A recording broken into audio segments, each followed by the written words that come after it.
My name is Jared Dixon. I play Simba in the show. When's the first time you saw The Lion King? Both the Broadway and the movie, of course. The movie I saw when I was, I think the first time I saw it, I was like 5. 5 years old. Yeah. And then I saw it for the first time on Broadway in, I think, 97 or 98. So yeah, ironically, my dad was in ragtime across the street from really? Lion King on Broadway.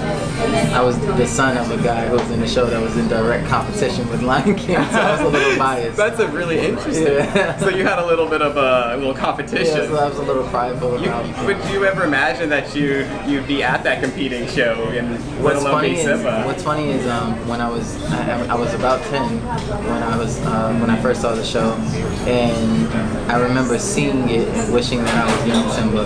That's the only thing I can remember from that, is just wishing that I could be on that stage playing young Simba. And it never dawned on me that one day I could be Simba, the adult Simba.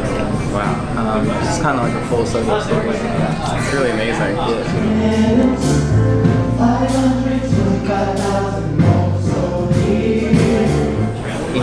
One thing that people don't know is we actually have a clause in the production rights that says that each production has to have a certain amount of South African people. And not South African descent, but people from South Africa have to be in the show. That's amazing. So it holds the authenticity of the show. There's no way you can do this story without, talking or referencing Africa in some way, paying homage to the people who even have inspired this music and this story. Fill my heart with song and let me sing forevermore.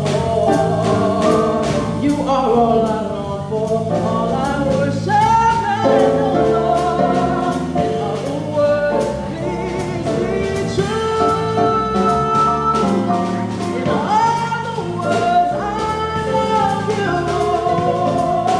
Black Panther recently came out, and it also portrays African roots in a very beautiful manner, and there's a lot of inclusions of costumes. And have you, that movie was the top 5 biggest movies in the globe. Did you ever feel like an impact of that? Because the stories are kind of similar. They're Absolutely. The newest Simba after Black Panther came out. Wow. So I have the privilege of having had that experience before coming into playing Simba. So now I have, as an African American, I have a new take on what it is, on what Afrocentrism is, or what it is to be a Black American, but also be tethered to the motherland in a certain way, both spiritually and kind of culturally as well. Wow, we have this completely new cultural experience. Where, you walk around and people are just like, "Yo, Wakanda forever," and it's so right. It's so trivial, but it's such a strong. It's such a strong thing to stand on. It really is such a strong foundation to stand on, and I think it really made me appreciate. Once I got into the show, it really made me appreciate what this show represented 20 years ago and what Black Panther was able to do because of projects like this, and you're right. It's kind of it's a spectrum, and it started. They all impact each other. Right. There's no one direction. It's all, we're all just influenced by all the variables.